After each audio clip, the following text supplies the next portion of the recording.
Vamos a leer los versículos del 1 al 8 de manera alternada. Comienzo con el 1, ustedes con el 2 y nos juntamos en el 8.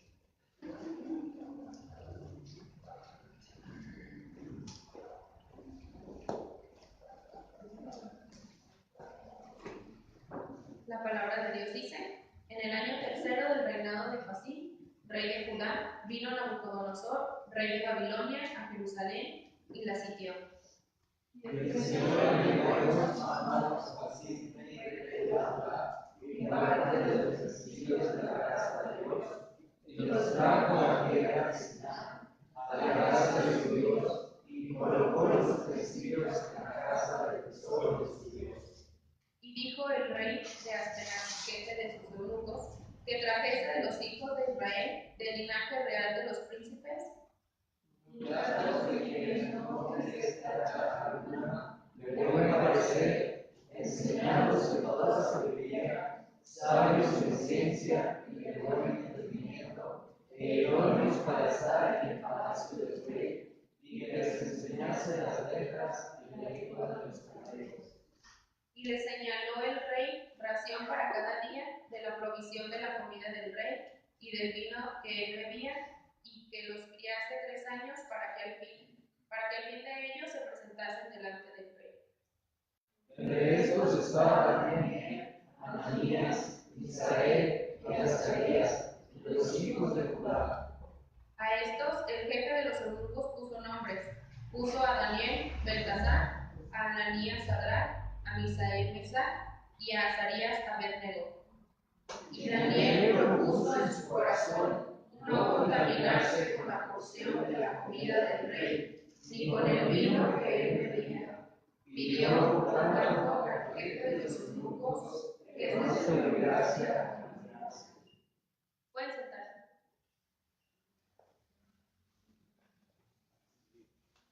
Bendita sea la palabra del Señor. Ahora le damos tiempo a nuestro hermano pastor que trae el mensaje de esta mañana.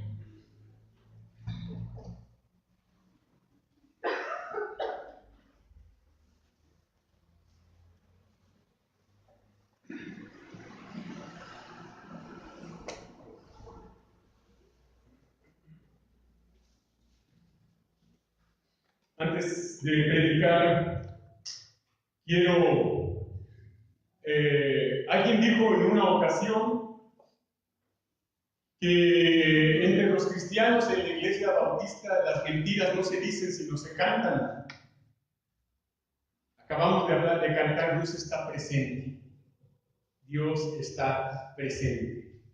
Les voy a pedir que apaguen sus celulares o que en su defecto los pongan en vibrador. Con todo y eso, yo no creo que haya una llamada que sea más importante que adorar al Señor. Yo le recomiendo que lo haga. Es el momento en que Dios habla, y no creo yo que nadie que le hable sea más importante que Dios que hablará en este momento. Antes de la predicación también tenemos un invitado que se llama Eric Rodríguez Corral. Póngase de pie, don Eric. Ahí está atrás, al final de las bancas, a mi mano izquierda. Don Eric va de paso, nos está visitando. Él está solicitando también una ayuda económica. Él necesita llegar hasta Delicias, Chihuahua. Él me enseñó sus documentos, trae todos sus documentos. Trae también el parte médico de él padece diabetes, él usa insulina a las 8 de la mañana y a las 8 de la noche tiene que aplicarse. Él va de paso, necesita ayuda económica para llegar hasta Delicias, Chihuahua. Si alguno de ustedes al final de la escuela dominical desea acercarse a don Eric Rodríguez Corral y apoyarle con lo que usted quiera o lo que Dios ponga en su corazón, don Eric estará esperando el tiempo necesario para quienes puedan apoyarlo.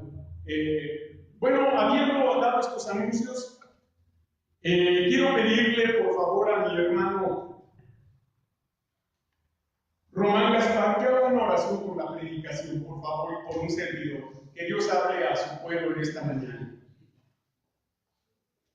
Padre bendito, gracias te damos en el nombre de nuestro Salvador por esta hermosa bendición que has concedido a tu pueblo, de congregarnos en este día en tu casa de oración, con el único propósito, con el único fin de dar gloria a tu nombre, de adorar como tú eres digno, Señor.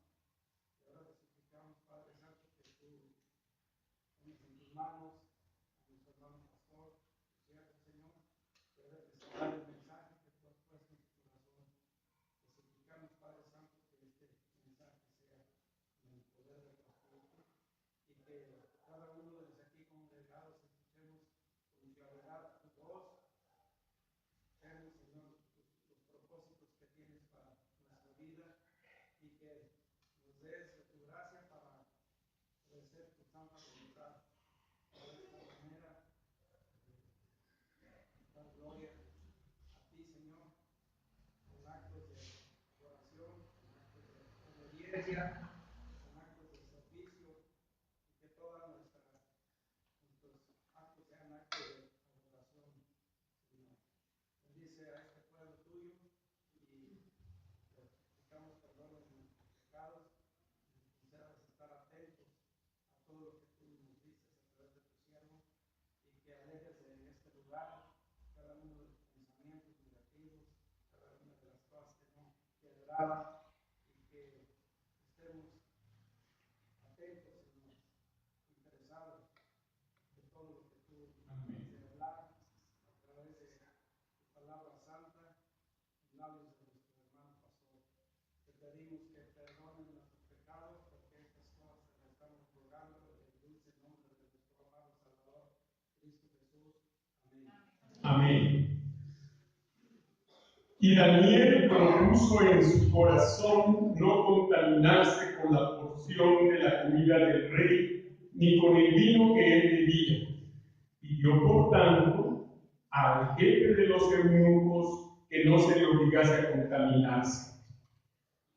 El sermón de esta mañana se titula Un joven verdaderamente diferente. Un joven verdaderamente diferente. Y diremos como una introducción que la adolescencia es el final de la niñez y el inicio a la juventud, de la cual el dicho dice, juventud, divino tesoro. Pero es en esta etapa dorada, adornada por la fuerza, el vigor y la energía, que aparece un síntoma del crecimiento llamado rebeldía. Vamos a dejar que los pequeñines salgan, se me andaba olvidando el dato. Vamos a dejar que los chiquitines también salgan a su clase.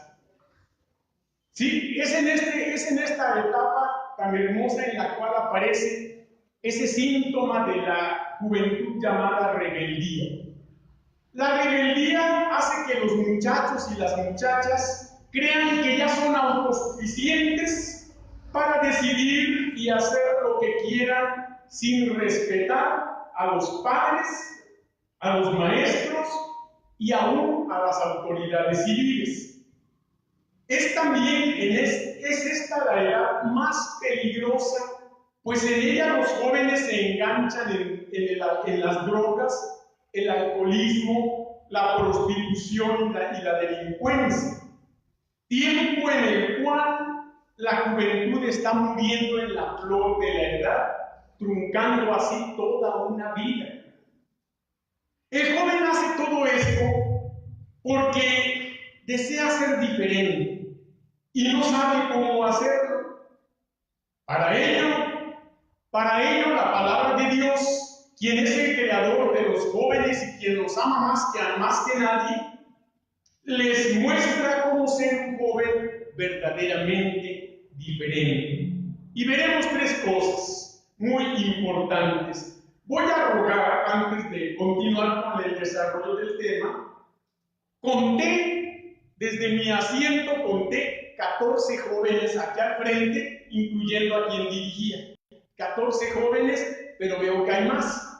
Entonces voy a estar pidiendo que se hagan algunas lecturas bíblicas.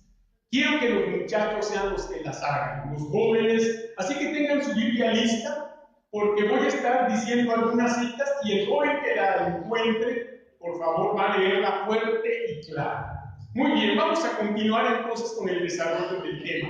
Estamos hablando de un joven verdaderamente diferente y hay tres cosas que diremos. En primer lugar, diremos que un joven verdaderamente diferente tiene la convicción personal cristiana en su corazón. El versículo 8 dice, y Daniel propuso en su corazón. Detengámonos ahí. Daniel propuso en su corazón. Decimos que el joven verdaderamente diferente tiene la convicción personal cristiana en su corazón. Y esto es así porque en el corazón del muchacho ya mora Cristo Jesús. Porque el joven le ha entregado su vida a Cristo Jesús. Y qué importante es que todos los jóvenes puedan llegar a esta decisión, la más importante de la vida, entregar su vida a Cristo. En la vida hay muchas decisiones muy importantes, como qué carrera estudiar, con qué persona me voy a casar, ¿verdad? En qué voy a trabajar y tantas otras, pero ninguna de ellas es más importante que entregarle la vida a Cristo Jesús. Y cuando esto se hace desde la niñez o en la juventud, pues es una gran bendición, porque estamos hablando de que toda una vida va a ser dedicada para el Señor, no como el malhechor en la cruz, que le entregó al Señor ya los últimos momentos de su vida, pero que en la misericordia del Señor eso bastó para salvarlo. Pero fue una vida que jamás sirvió al Señor. Por eso es muy importante que el joven tenga esta convicción personal cristiana en su corazón, esa que hace al joven verdaderamente diferente. Y hay dos cosas que diremos en relación a esta convicción personal cristiana. El joven tiene esta convicción por dos razones bien importantes. La primera, porque Cristo habita ahora en su ser. Cristo habita ahora en su ser. ¿Hay algún muchacho que lea Efesios capítulo 3, versos 14 al 17? Efesios 3, 14 al 17. Por esta causa doblo mis rodillas ante el Padre de nuestro Señor Jesucristo, de quien toma nombre toda familia en los cielos y en la tierra, para que os dé conforme a las riquezas de su gloria, de ser fortalecidos con poder en el hombre interior por su Espíritu, para que habite Cristo por la fe en nuestros corazones, a fin de que arraigados y cimentados en amor. Gracias, hasta aquí está el 17. La parte que me interesa mucho es lo que dice el versículo 17 en su primera parte. Para que habite Cristo por la fe en vuestros corazones. Pablo está escribiendo a la iglesia de Éfeso, donde seguramente había también jóvenes, donde había muchachos y muchachas. Porque la iglesia no está formada solo por viejitos, ¿verdad? Y a veces cuando vamos a la iglesia decimos, no, puros viejitos, no, hay de todo. Hay desde niños de cuna hasta viejitos de la edad que Dios les conceda, hasta donde Dios les conceda vivir. Pero lo interesante de lo que estamos diciendo es que un joven verdaderamente diferente tiene la convicción personal cristiana en su corazón, porque Cristo habita ya en su ser. Y si Cristo habita en su ser, entonces el joven tiene esta convicción. ¿Qué es una convicción? Una convicción es estar convencido de algo. Y cuando uno está convencido de algo es porque ha experimentado algo que lo ha hecho llegar a esa decisión, a ese convencimiento. Cuando le entregamos nuestra vida a Cristo, Cristo viene al corazón.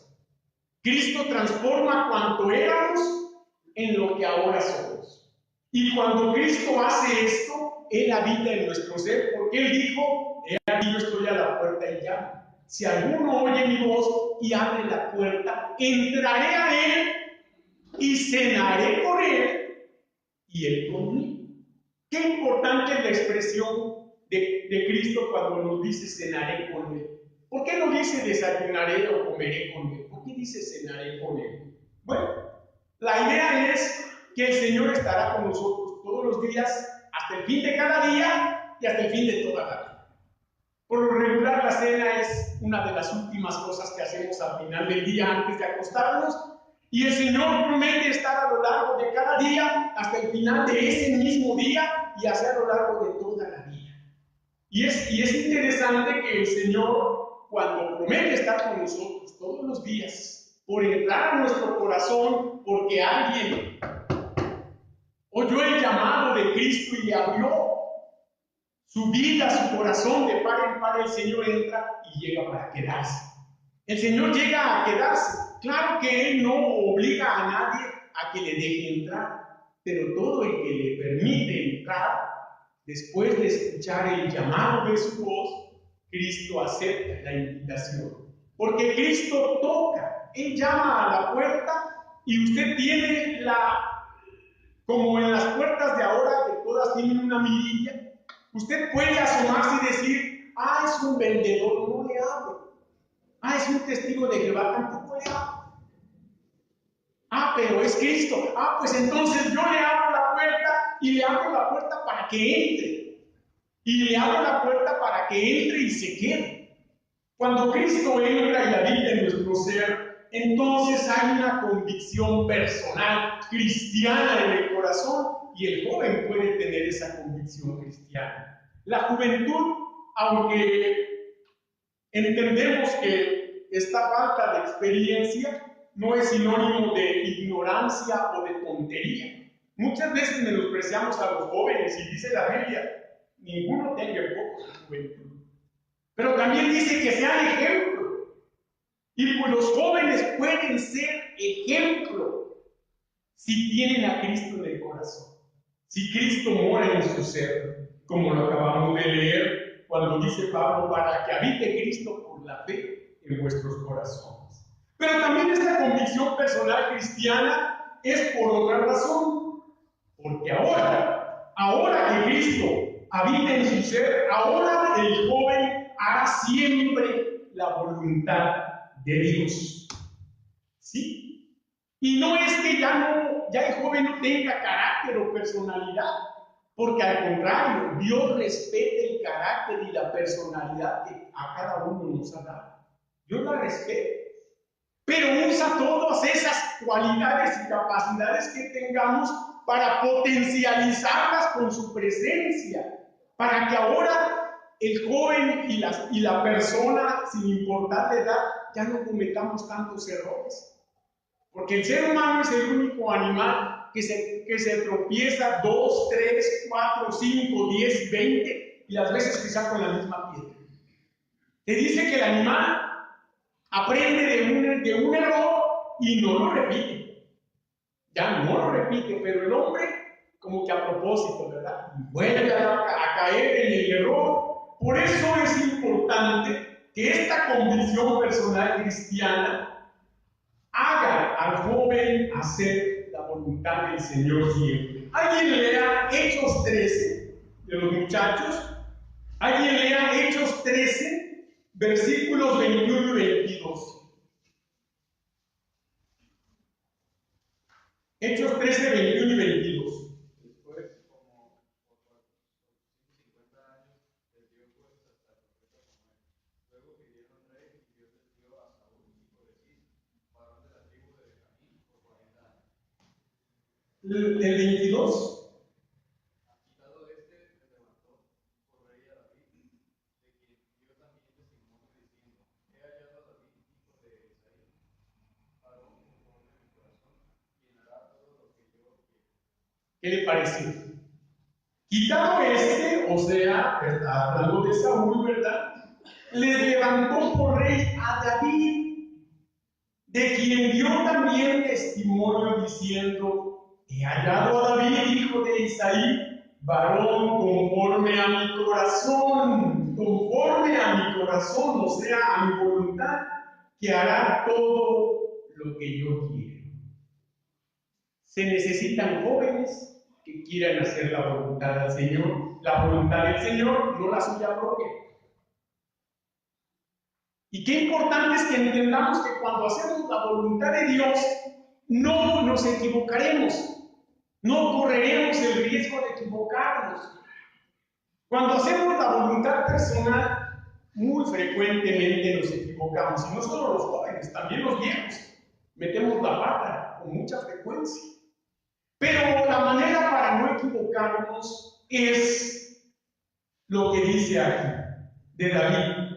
He hallado a David, hijo de Isaí, varón conforme a mi corazón.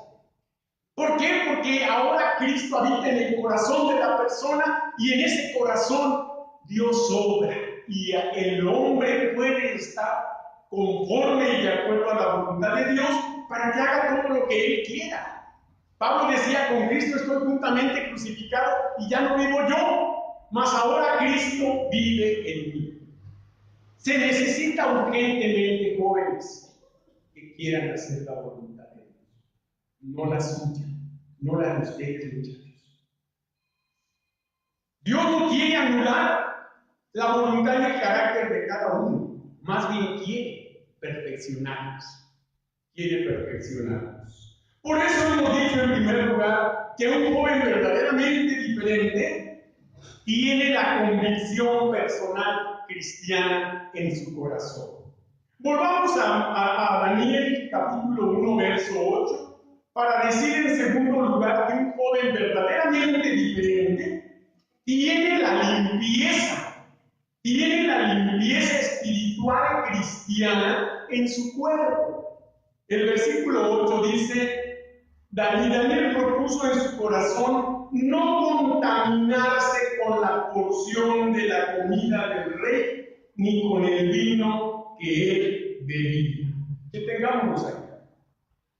En aquel momento, Daniel y sus amigos tenían que alimentarse con la porción del rey que supuestamente era lo mejor, porque al rey le daban todos los manjares más exquisitos, más sabrosos, pero también, pues, mucha de ese alimento era alimento inmundo. Recuerden los preceptos del pueblo de Israel: alimentos puros, alimentos impuros, alimentos permitidos, alimentos prohibidos, y mucha de aquella comida que el rey bebía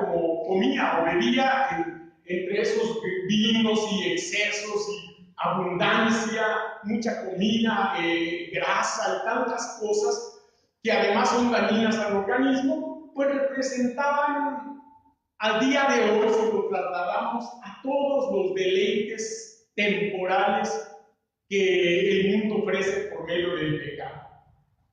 Y aquel rey viene a simbolizar a el Dios de este siglo, a Satanás, que ofrece sus manjares de delicia, de pecado, que siempre va a presentar muy atractivos, muy deliciosos a la vista.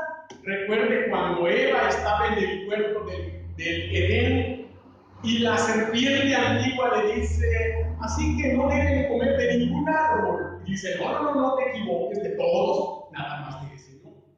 Entonces la serpiente, una vez que enganchó a la mujer, una vez que captó su atención, le dice, ¿y por qué de ese no? ¿Qué tiene ese árbol? Mira, velo. Fíjate bien, y dice que la mujer se fijó y vio el fruto atractivo a la vista. El Señor, el diablo, el Satanás, va a presentar el pecado atractivo a la vista. Lo va a presentar muy atractivo. Lo va a presentar atractivo, deseoso, no solo a la vista, al tacto, al gusto. Vamos a quererlo tener, a quererlo probar, a quererlo consumir, a quererlo usar. Pero es como dice la palabra de Dios del pecado, que se entra suavemente, pero que al final muerde como serpiente, al final lastima y duele, al final la persona se arrepiente, pero Una vez que se ha consumido el pecado, una vez que usted ha tomado un alimento descompuesto o contaminado, envenenado, ¿qué puede hacer? Quizá procurar el vómito, pero una vez que el mal ha entrado, tal vez pueda que usted regrese a algo, pero el daño ya empezó a afectar al organismo. El pecado así es. Y entonces hemos dicho que el joven verdaderamente diferente tiene la limpieza espiritual cristiana en su cuerpo, mantiene su cuerpo espiritualmente limpio. Sabemos que los muchachos al día de hoy, con tal de buscarle a las muchachas hasta se bañan 2 o 3 veces al día. Se lavan los dientes y se ponen gel, la mejor ropa, ¿verdad? Y recorren todos los espejos de la casa antes de salir para ver cómo se ven. Y está bien, pero no hay que ser como los fariseos que solo limpiaban lo de fuera. No hay que ser como los fariseos que solo limpiaban el exterior, pero en el interior, dice Cristo, están podridos de huesos de muerte, sepulcros blanqueados, porque solo se preocupaban de la apariencia externa. Y no hay nada de malo en ocuparse de una apariencia externa, claro que hay que hacerlo. Pero la principal apariencia que deben de limpiar es la interna, que es la que refleja a Cristo. El hipnólogo decía que en mí puedan ver a Jesús. Pregúntense, muchachos, si en realidad ustedes están proyectando a Cristo Jesús o su naturaleza personal y humana. Qué importante es entonces entender que esta limpieza espiritual cristiana es por 2 razones. En primer lugar, porque el Espíritu Santo lo llena con su presencia.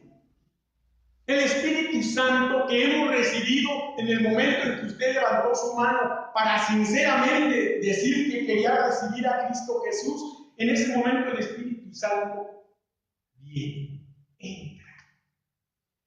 Yo le voy a decir, cuando yo recibí a Cristo Jesús, yo no sentí nada en realidad. Hay quienes dicen que siente muy bonito. Yo no sentí nada. Pero empecé a notar un cambio. Un cambio en mi manera de pensar, en mi manera de sentir, en mi manera de hablar, en mi manera de hablar. El Espíritu Santo empezó a trabajar. Hay quienes se sienten muy bonitos. ¡Qué bueno!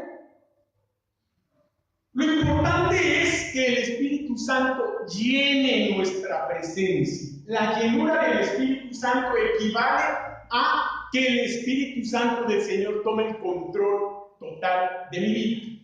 Cuando eso es así, sucede lo que dice Hechos 13:52. Quien lo encuentre, Hechos 13:52.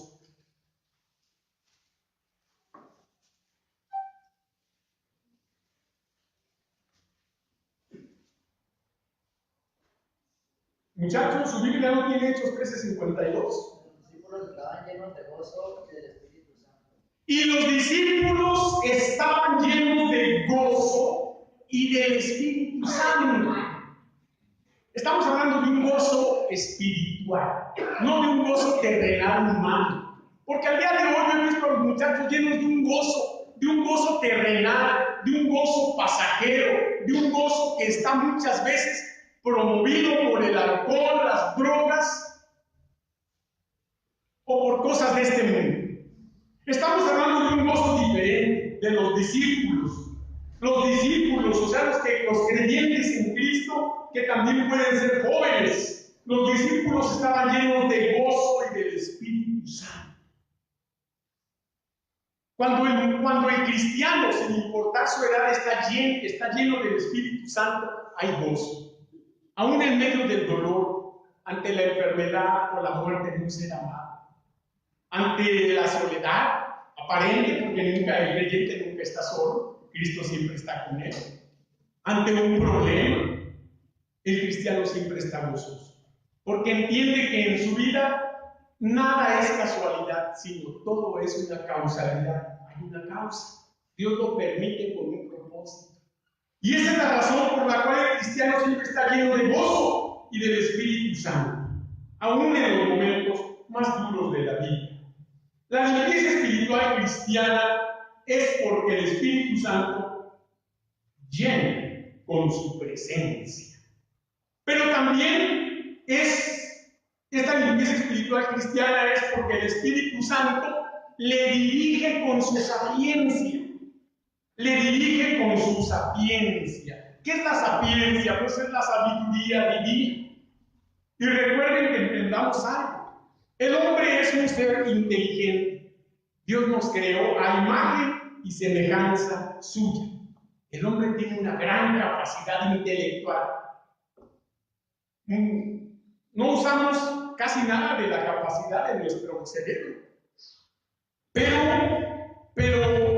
aún así, yo he conocido gente que tiene hasta 3 títulos. He conocido gente que tiene hasta 3 títulos, 3 carreras, hombres letrados conocidos que son bebedores, que tienen algún vicio, que viven infelices porque su matrimonio fracasó, porque sus hijos no los quieren ver, porque tienen que pasar la noche con una mujer que no es su pareja. Y dice uno, bueno, ¿de dónde quedó tanta inteligencia?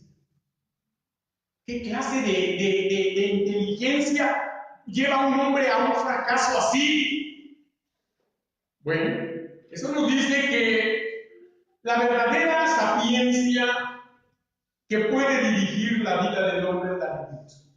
Por eso decíamos que aunque Dios respeta nuestra personalidad, nuestro carácter que Él nos ha dado, Él puede potencializar todo eso con su presencia, con su sapiencia, con su dirección. Gálatas 5, 16 y 25. Gálatas 5, 16 y 25, por favor.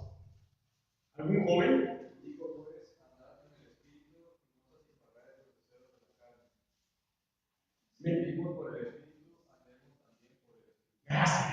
Gracias. Digo pues, andad en el Espíritu, y dice, no satisfagáis los deseos de la carne. Al día de hoy los muchachos están siendo tentados, ya no solo por los vicios, sino por la sexualidad. La sexualidad prematrimonial o premarital. La cosa es, usa tu condón y no hay problema. No te prives de ese placer. Es cierto que la relación sexual, la vida sexual es placentera. Eso es una realidad. Pero eso no quiere decir que porque sea placentero es una diversión al alcance de todos. La relación sexual con el placer que proporciona es un premio que Dios da a la pareja que se compromete en matrimonio. La relación sexual es santa. Y Satanás, que siempre trata de echar a perder todo lo bueno que Dios ha creado, lo presenta como otro placer al alcance de quien sea. La cosa es nada más ser responsable. Cuídate, protégete. No traigas una criatura al mundo para la que no estás preparada, o no vayas a enfermarte de un mal que nadie quiere. Pero sé responsable. Pero dale vuelo a la hilacha.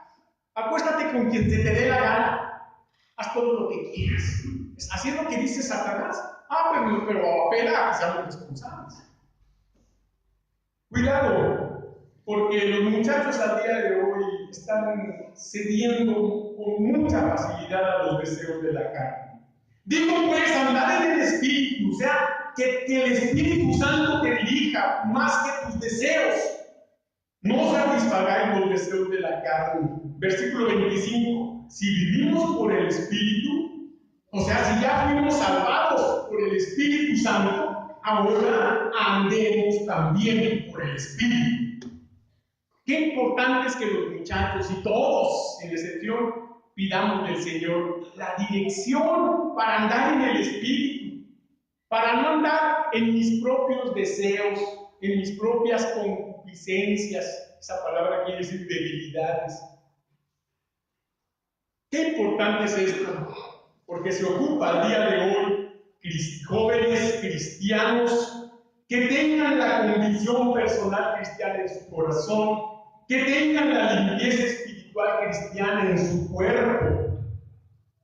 Recuerden algo, aquí habita Cristo, en mi cuerpo. Mi cuerpo es templo del Espíritu Santo. Si el Señor mora en mi cuerpo, y este cuerpo yo ya se lo entregué a Él, lo voy a entregar al pecado, lo voy a entregar a los vicios, lo voy a entregar a la prostitución. Piensen. Volvamos finalmente a Daniel en el capítulo 1, en el verso 8, para decir en tercer lugar que también un joven verdaderamente diferente tiene la firme actitud cristiana en sus decisiones.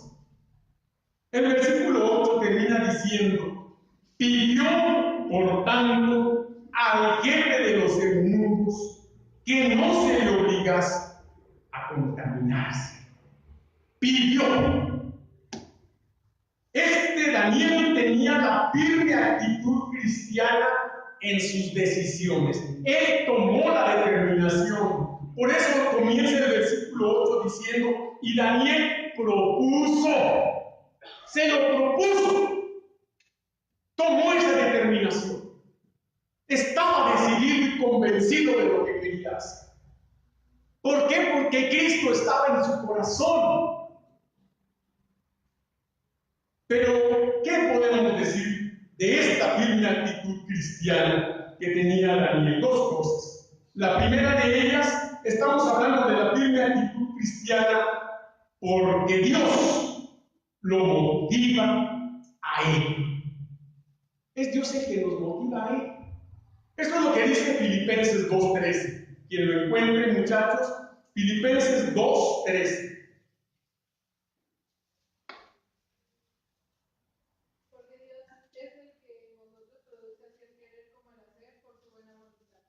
¿Quién lo produce, Ángela? Dios. Porque Dios es el que en vosotros, los cristianos, los creyentes, los que ya entregamos nuestro corazón, aunque sean jóvenes, Dios es el que en vosotros produce. Él es el que crea ese deseo, ese sentimiento, esa convicción. Produce así el querer como el hacer. Qué interesante es que muchos hermanos quieren hacer las cosas, pero al final no las hacen. Es que yo quiero dejar este problema, este vicio, esta mujer, esta... ¿Y por qué no lo haces? Pues es que quiero. Pero no se decide. Dice la Biblia que es Dios el que en vosotros produce el querer como el hacer. Si el querer no llega, si al querer no llega, el hacer de nada vale querer. Porque en la vida cristiana no cuentan los buenos deseos o las buenas intenciones, cuentan las buenas acciones, esas que Dios nos hace hacer. Si usted sabe que tiene que hacer algo correcto delante de Dios y usted quiere pero no se decide, es porque en realidad no quiere. Y mientras usted no quiera, quiere decir que el Espíritu de Dios no mora en usted o que usted está siendo desobediente al Espíritu Santo. Porque Dios produce no solo el deseo, sino el hacerlo. Y cuando usted sabe que está haciendo algo malo y persiste en ello, una de dos: o no tiene el Espíritu Santo, lo cual quiere decir que no es salvo, o tal vez lo tenga, pero está siendo desobediente a la voluntad divina, lo cual también le acarreará un gran problema con Dios. Porque a Dios, dice la Biblia, no os engañéis, Dios no puede ser burlado. Dios no puede ser burlado. Puede engañar a otros, pero a Dios no. Hasta se puede engañar usted solo, pero a Dios no. Y con Dios tarde o temprano, no las veremos.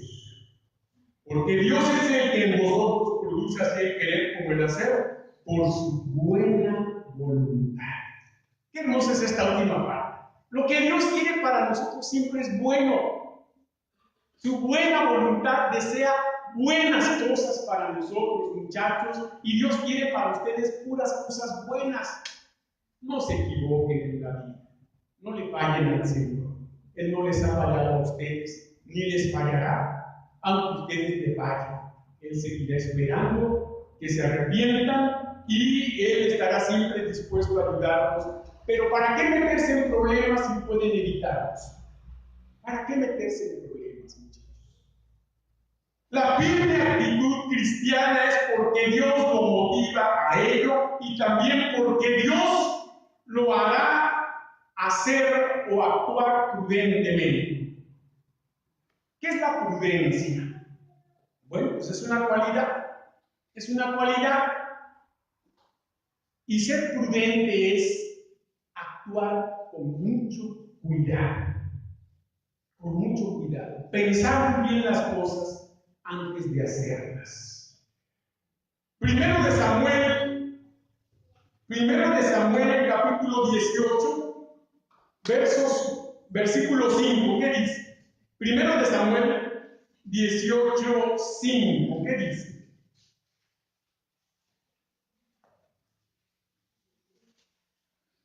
Y salía David a donde quiera que Saúl le enviara y se portaba prudentemente. Y lo puso Saúl sobre gente de guerra y era acepto a los ojos de todo el pueblo y a los ojos de los siervos de Saúl. Muy bien, qué bonito pasaje. Dice de David, y salía David a donde quiera que Saúl lo enviaba y se portaba, ¿cómo dice? Prudentemente. Prudentemente. ¿Cuánta necesidad hay ahora de actuar prudentemente? ¿Qué es? Ya dijimos que actuar prudentemente es pensar las cosas antes de hacerlas o de decirlas. Cuando actuamos imprudentemente, solo actuamos o hablamos en el momento en que siento algo. Si en ese momento estoy muy enojado, nada más abro la boca y vomito palabras y palabras y palabras. Porque lo único que quiero es sacar ese enojo.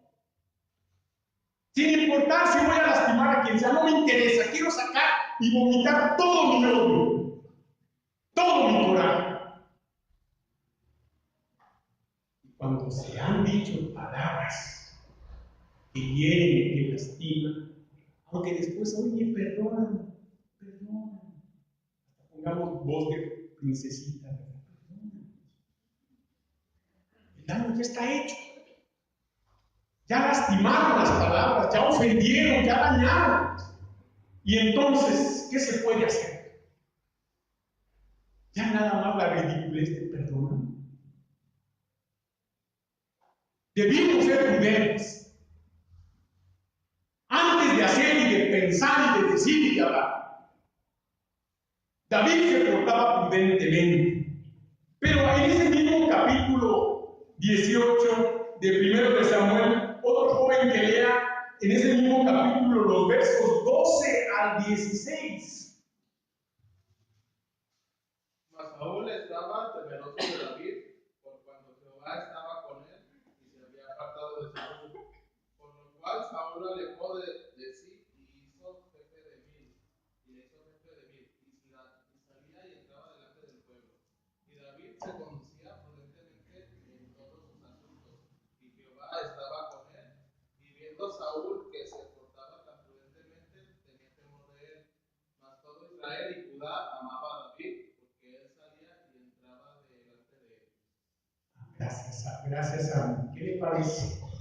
Nuevamente hablando de David, se portaba prudentemente. Cuando el cristiano, y en este caso David, o sea, los jóvenes, actúan prudentemente, es porque Dios está con ellos. Aquí lo dice claramente. David se conducía prudentemente en todos sus asuntos, en todos sin excepción, y Jehová estaba con él. Quiere decir que cuando usted ha hecho, dicho, sentido o actuado imprudentemente, Dios no está con usted. Ni está, ni estuvo, ni estará. Hay que arrepentirse, hay que corregir. No hay que quedarse solo con la intención de querer hacer las cosas, sino hay que hacerlas. Y viendo Saúl que se portaba tan prudentemente, tenía temor de él. Esto es impresionante. La conducta prudente hace temblar a otros. ¿Sabe por qué? Porque la prudencia del cristiano exhibe el pecado de los otros. Y qué importante, muchachos, que ustedes sean prudentes en la escuela, en el templo, en la casa, en la calle, con conocidos o con desconocidos. Porque entonces estarán demostrando que Dios está con ustedes, muchachos. Que Dios está con ustedes. Y además, la consecuencia de actuar prudentemente es lo que dice el versículo 16. Mas todo Israel y Judá amaba a David. Qué importante es que la gente aprecie la vida de la persona prudente. Bien, se cuenta que cuando el hijo cumplió 18 años, se acercó a su padre y le dijo: papá, ya soy mayor de edad, ¿puedo ahora manejar el carro cuando saque mi licencia? La historia dice que el padre lo miró fijamente y le dijo: hijo mío, manejar requiere madurez y tú tienes que demostrar que ya eres una persona responsable. Primero, debes mejorar tus calificaciones escolares. Segundo, necesitas leer tu Biblia diariamente. Y tercero, tienes que cortarte ese cabello, el que me parece muy indecente. El muchacho comenzó a cumplir los requerimientos del padre a sabiendas de que el tercer requisito no lo cumpliría. Así que cuando sus calificaciones mejoraron, regresó a su padre con una orgullosa sonrisa y le dijo: ya tengo calificaciones sobresalientes. Ahora, papá, ¿puedo manejar el automóvil? Muy bien, hijo, te felicito. Te felicito. Ya has andado una tercera parte del camino. Pero, ¿has leído tu Biblia? Sí, papá, todos los días, respondió el ansioso muchacho. Estupendo. Ya tienes 2/3 partes hechas. Pero, ¿cuándo te cortarás el cabello? El joven creyó ser más inteligente que su padre y le respondió: no veo la necesidad de hacer eso, pues tengo entendido que Jesús llevaba el cabello largo. ¿No es así, papá? Bueno, contestó el padre, se cree que sí, hijo.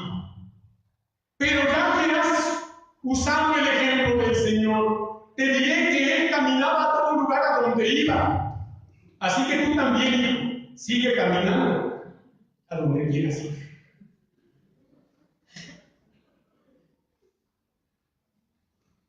Termino con una frase que dice: Si quieres ser verdaderamente diferente, entrégate a Cristo sinceramente. Que Dios les bendiga.